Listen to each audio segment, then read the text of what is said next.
자, 이번에는 카드 마술을 해보도록 하겠습니다. 카드 마술. 이렇게 카드가 여러 개가 있죠. 카드를 임의로 뽑는 걸 보여주기 위해 섞겠습니다. 아무렇게나. 정말 임의로 뽑겠습니다. 9장을. 자, 대충 섞었어요. 이렇게. 보이시죠? 그럼 나 9장을 한번 만들어 보겠습니다. 9장. 이렇게. 하나, 둘, 셋, 그냥 해. 넷, 다섯, 여섯, 일곱, 여덟. 자, 이렇게 9장이 있는데요. 자, 보지 않겠습니다. 역시 전혀 보지 않아요. 자, 카드를 뒤집어 보겠습니다. 보지 않고 있어요, 지금.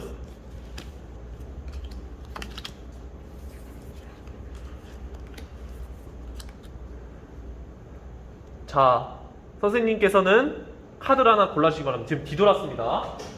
카드를 하나 골라서 카메라에 비춰주세요. 되셨나요? 네, 그러면 이제 다시 돌아서겠습니다. 전 못 봤습니다. 자, 이제 자, 이걸 섞겠습니다. 이렇게 막 섞어요.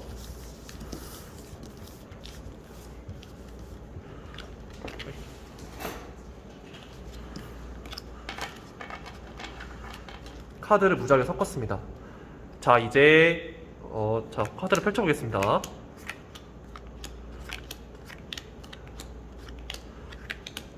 자, 여기에서 혹시 고르신 카드가 있나요?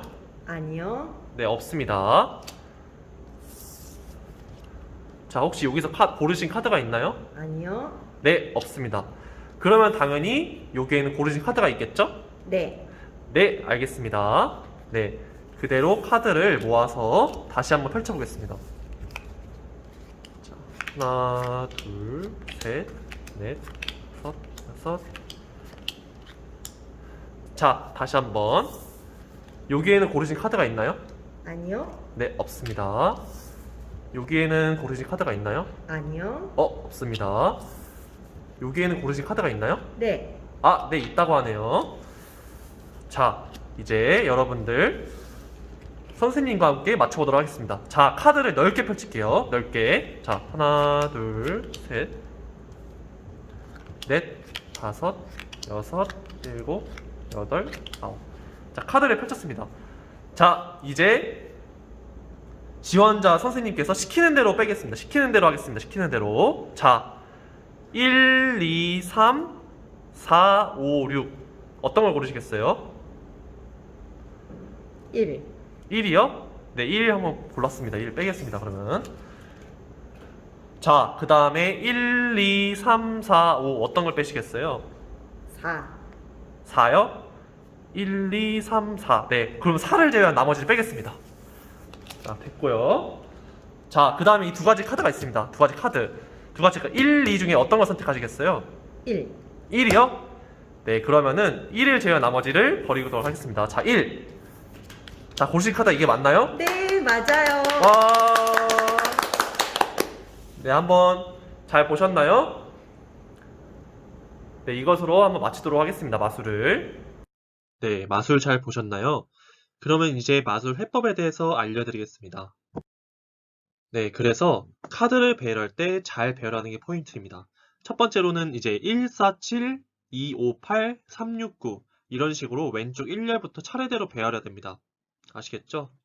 네, 그래서 지금은 카드를 이렇게 배열하는 모습입니다. 1, 4, 7, 2, 5, 8, 3, 6, 9 아시겠죠? 네, 그래서 마술에서 보듯이 관객이 그 세로 줄 하나를 고르죠. 11을 고르는데 11을 고른 다음에 예를 들면 3, 6, 9를 골라서 칩시다. 3, 6, 9를 골랐고 그 다음에 카드를 다시 모으잖아요. 이때 카드를 모을 때는 반드시 순서대로 모아야 됩니다. 무슨 말이냐면은 여기서 보듯이 그림에서 보듯이 1이 제일 밑에 있죠. 그죠? 얘는 제일 밑에 있고 얘는 중간에 있고 그 다음에 얘는 뭉텅이 제일 위에 있죠? 그죠? 이런 식으로 순서를 다 지켜줘야 됩니다. 1, 4, 7, 2, 5, 8, 3, 6, 9 아시겠죠? 네, 그 다음에는 이 뭉텅이들 이 세 개가 있죠? 이 세 개를 다시 하나로 모아야 됩니다. 어떻게 모으는지 다음 화면을 통해 보도록 하겠습니다. 네, 그래서 아까 147, 뭐 258, 369 이렇게 뭉텅이가 3개 있었죠? 그죠? 그래서 이 뭉텅이가 반드시 가운데 와야 돼요. 반드시. 그래서 이 147 뭉텅이가 얘가 밑에, 그 다음에 얘가 가운데, 그 다음에 258 뭉텅이가 제일 위에, 이런 식으로 오게 해야 됩니다. 아시겠죠? 369 관객이 고른 그 열 또는 세로줄이 반드시 그 뭉텅이가 가운데 오게 해야 됩니다. 그래야지 마술을 실패하지 않습니다. 사실 147하고 258은 뭐 밑에 있든 위에 있든 사실 상관없긴 해요. 어쨌든 369는 반드시 가운데 있어야 됩니다. 이게 마술의 핵심입니다. 자, 아까는 세로로 배열을 했었죠. 이번에는 카드를 배열할 때 가로로 배열합니다. 그래서 147, 369, 258 이 순서대로 배열을 하시면 됩니다. 그래서 관객은 당연히 이제 첫 번째 줄 보여주고 두 번째 줄 보여주고 세 번째 줄 보여주는데 두 번째 줄이 보이는 순간 6이 있으니까 당연히 요게 제가 고른 카드가 있어요 라고 말을 하겠죠. 그죠? 사실은 이제 147하고 258은 상관이 없어요. 왜냐면 어차피 그 카드 고른 카드의 후보가 아니거든. 그래서 아무렇게나 배열해도 되고 핵심은 369가 중간 가로줄에 배열되는 게 핵심입니다. 중간 가로열 아시겠죠? 네, 그래서 이렇게 배열을 하는 모습입니다. 네, 아까와 마찬가지로 이렇게 1, 3, 2, 4, 6, 5, 7, 9, 8이 있었죠. 그죠? 네, 그래서 관객이 이 뭉텅이를 선택을 하겠죠. 왜냐면 6이 고른 카드니까. 그죠? 자, 그러면은 선생님, 가로로 배열했으니까 그 카드를 다시 수합할 때도 가로로 얻어야 되나요? 아닙니다. 똑같이 처음에와 마찬가지로 세로로 거두면 됩니다. 그래서 1이 제일 밑에, 그 다음에 얘가 가운데, 그 다음에 얘가 맨 위. 이렇게 오도록 이렇게 포개어서 보이시죠? 이렇게 1, 3, 2. 이런 식으로 뭉탱이를 만들면 됩니다. 아시겠죠? 마찬가지로 465도 뭉탱이 만들어서 중간에 넣으면 되고, 아시겠죠? 그 다음에 798도 위에다 넣으면 됩니다. 그래서 원래 369에서 369라는 것 자체가 이 세 개 중에서 가운데 있었잖아요. 그죠? 가운데에 있는 거를 다시 가운데에다 넣으니까 6은 반드시 다섯 번째, 9가지 카드 중에서 다섯 번째, 즉 중간에 올 수밖에 없습니다. 스승님, 465 자체가 중간에 있어서 465가 중간 아닌가요? 라고 말할 수 있는데 아닙니다. 다시 한번 해볼게요. 다시 한번. 자, 1, 3, 2, 4, 6, 5, 7, 9, 8이 있는데 만약에 관객이 고른 카드가 9였다 칩시다. 9. 그러면은 9가 속한 이 열을 중간에 오도록 이렇게 배열하겠죠. 뭐 1, 3, 2, 그 다음에 7, 9, 8, 4, 6, 5. 그죠? 어쨌든 얘가 이 중간에 369라는 행 자체가 중간에 있고 이 중간에 있는 걸 얘를 이 열 자체를 당연히 중간에 넣으니까 얘가 결과적으로 맨 가운데, 즉 9개의 카드 중에 다섯 번째에 올 수밖에 없는 것입니다. 아시겠죠? 그래서 우리는 카드를 뒤집어 주지 않고도 결과적으로 한 가운데에 관객이 고른 카드가 있음을 알 수 있습니다. 아시겠죠? 네, 여기까지는 관객이 이거 그냥 페이크 아니야? 이런 식으로 생각할 수 있어요. 이제 관객을 신기하게 만드는 부분 바로 이 부분입니다. 눈속임. 이제 선생님은 사실 마술에 소질이 없어가지고 잘은 못하지만 여러분들은 잘 해낼 것이라 믿습니다. 네, 그래서 지금 이렇게 관객이 고른 카드 6이 있잖아요. 자, 이젠 속임수입니다. 속임수. 그래서 선생님 어떻게 했죠? 선생님이 자, 첫 번째 열, 뭐 두 번째 열, 세 번째 열, 뭐 이런 식으로 했었죠. 그래서 만약에 관객이 첫 번째 열을 선택해요. 그럼 그냥 얘를 빼면 돼요. 그럼 얘는 두 개가 남겠죠. 그죠? 근데 만약에 관객이 이 두 번째를 선택해. 그러면은 두 번째를 없애는 게 아니고 이 첫 번째하고 세 번째를 마치 두 번째를 선택했으니까 첫 번째하고 세 번째 열을 없애듯이 이렇게 당연히 첫 번째하고 세 번째 열을 없애려고 했듯이 이렇게 연기를 하는 거예요. 아시겠죠? 네, 이런 식으로 계속 카드를 없애나가면 됩니다. 아시겠죠? 네, 그래서 마지막도 페이크입니다. 마지막에 이렇게 카드가 두 개가 남을 텐데요. 6하고 뭐 뭔지 모르지만 동그라미를 할게요. 그냥 뭔지 모르지만 뭐 관심도 없어요. 하여간 여기서 이제 6이 남게 하는 게 핵심이죠. 6이 남게 하는 게 핵심인데 관객이 왼쪽으로 오면은 아 우리 관객님이랑 통했다 하면서 6을 그냥 뒤집으면 돼요. 얘를 그냥 빼고 아시겠죠? 얘를 빼고 6을 그냥 뒤집으면 되고 만약에 관객이 동그라미 골랐다. 그러면은 아 관객이 동그라미를 없애려고 하는구나. 이런 식으로 해석을 해서 그냥 동그라미 없앤 다음에 6을 보여주면 됩니다. 결과적으로 관객이 어떻게 그냥 말을 하더라도 결과적으로 6이 뒤집어질 수밖에 없게 이제 마술사가 잘 연기를 해야 됩니다. 자, 이것이 바로 마술의 해법이었습니다. 자, 이제는 마술의 역시 수학교사니까 우리는 수학 시간이니까 당연히 수학적 원리에 대해서 알아봐야겠죠. 네, 알아보도록 하겠습니다. 자, 이것을 간단하게 이해하기 위해서는 집합이라는 개념이 필요한데 집합은 사실상 고등학교 1학년 때 배우는 내용으로서 세뇌학습 금지법에 따라서 여러분들 자세히 설명하기 그렇고 마술을 이해하는 데 필요한 정도로만 설명을 하도록 하겠습니다. 아시겠죠? 네, 그래서 집합과 원소에 대해 설명을 해보면은 집합은 그 대상을 명확하게 할 수 있는 모임이죠. 그래서 예를 들어서 키가 큰 사람들의 모임이라고 하면은 어느 정도가 키가 큰지 뭐 169가 키가 크다고 할 수도 있고 아니면 180이 키가 크다고 할 수도 있고 그거는 명확하지 않죠. 그래서 이거는 집합이 될 수 없습니다. 하지만 키가 170cm 이상인 사람들의 모임은 그 기준이 매우 명확하죠. 그래서 이거는 집합이 될 수 있습니다. 그런 다음에 원소. 원소는 집합을 이루는 하나하나의 것이죠. 그래서 예를 들어서 신서중학교 1학년 때 배우는 과목이라는 집합. 그죠? 모임의 집합이 되겠죠. 1학년 때 배우는 과목 명확하니까. 뭐 국영수, 사과 이런 식으로. 네, 이런 원소들은 국어, 역사, 수학, 체육, 음악 뭐 이런 것들이 있겠죠. 그죠? 네, 집합과 원소를 간단히 알고 넘어가도록 하겠습니다. 네, 그래서 집합을 표시하는 방법 두 가지가 있는데요. 첫 번째로는 원소 나열법입니다. 이는 집합의 원소들을 중괄호 안에 하나하나 나열하는 방법인데요.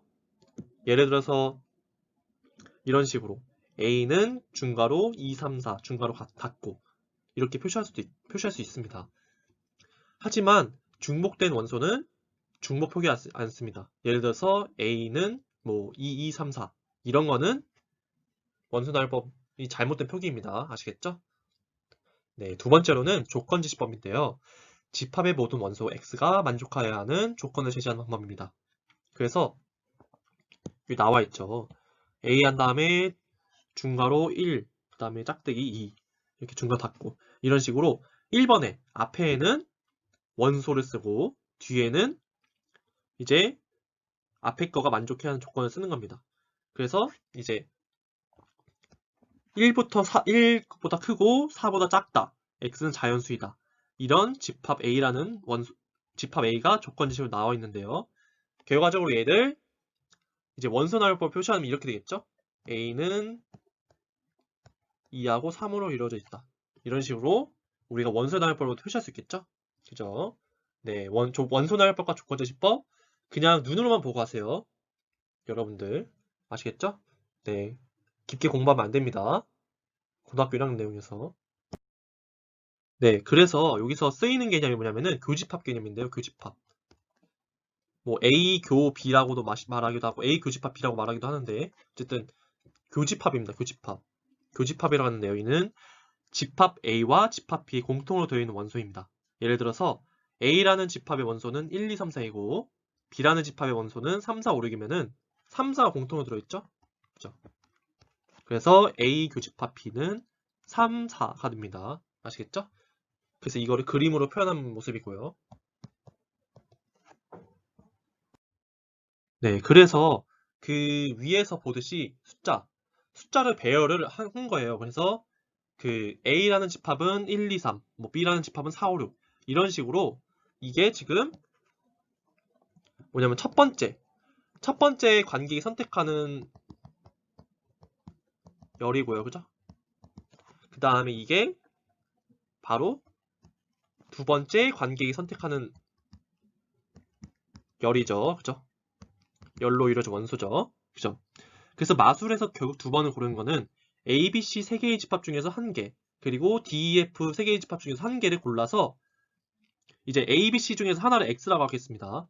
그리고 D, E, F 중에서 하나를 Y라고 하면은 이제 X 교집합 Y를 구한 것 같고 결과적으로 고른 카드가 무엇인지 알 수 있는 것입니다. 이때 배열을 어떻게 하느냐에 따라서 뭐 반드시 147이라고 말할 수는 없어요. 뭐 1, 5, 8 이런 식으로 될 수도 있어요. 네, 어쨌든. 네, 그래서 앞에서 보듯이 이제 A와 E를 골랐다 하면은 X가 A가 되고, 그죠? Y가 2가 되는 상황이겠죠. 그래서 X가 이거예요. 그죠?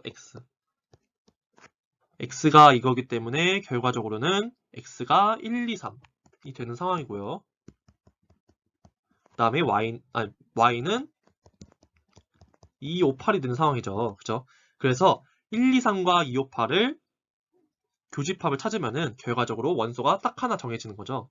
그래서 네, A 교집합 2는 결과적으로 딱 원소 2라는 원소 하나가 남죠. 결과적으로 이렇게 해서 고른 카드가 정해지는 것입니다. 이해가 잘 갔는지 모르겠네요. 역시 이해가 어려우면은 더 쉬운 방법으로 설명을 해야겠죠. 그죠? 여러분들이 배운 중학교 1학년 두 직선의 위치 관계로 다시 한번 설명을 해보도록 하겠습니다. 네, 평면에서 두 직선의 위치 관계는 다음 세 가지 경우와 같았죠. 첫 번째로는 한 점에서 만난다. 두 번째로는 일치한다. 세 번째로는 평행한다. 그래서 직선 두 개를 택하면은 다음 세 가지 경우 중 하나가 되었습니다. 기억나시죠? 그죠? 네, 그래서 1, 2, 3, 4, 5, 6, 7, 8, 9 중에 직선 한 개를 택하면은 그 직선 위에 있는 3, 6, 9는 고른 카드가 될 수 있는 후보죠. 그래서 고른 카드가 이제 3이 될 수도 있고 6이 될 수도 있고 9가 될 수도 있고 이런 경우죠. 그죠? 네. 네, 그래서 아까는 147, 369, 258 이렇게 했었고요. 자, 147, 369, 258이 있는데 이거를 가로로 재별했죠. 그죠? 가로로. 그래서 369가 이렇게 있으면은 얘가 이제는 이 369가 가로로 배열이 된 거죠. 이렇게 보이다시피, 그죠? 보시다시피. 자, 가로로 배열이 된 상황입니다. 자, 관객한테 다시 세로로 이제 보여주면서 카드를 택하게 하죠. 그러면은 결과적으로 처음에 고른 이 직선과 그죠? 이 직선, 그다음 두 번째로 고른 이 직선이 결과적으로는 한 점에서 만나게 됐죠. 그리고 그 한 점에 해당하는 6이라는 수가 바로 관객이 고른 카드가 될 것입니다. 아, 이렇게 중학교 1학년 내용으로 보니까 매우 쉽죠. 그죠? 실제로는 이게 수학이랑 뭔 관련이야? 그냥 카드 배열해가지고 그냥 장난친 거 아닌가라고 할 수 있는데 결과적으로는 이런 간단한 것조차도 수학이랑 관련이 돼 있다는 걸 알 수 있습니다. 그래서 여러분들 당연히 수학 공부를 소홀히 하면 안 되겠죠? 그죠? 항상 모든 생활에는 수학적 원리가 숨어있기 때문에 여러분들 항상 이거에 유념하고 수학 공부를 2학년부터 열심히 하도록 합시다. 아시겠죠?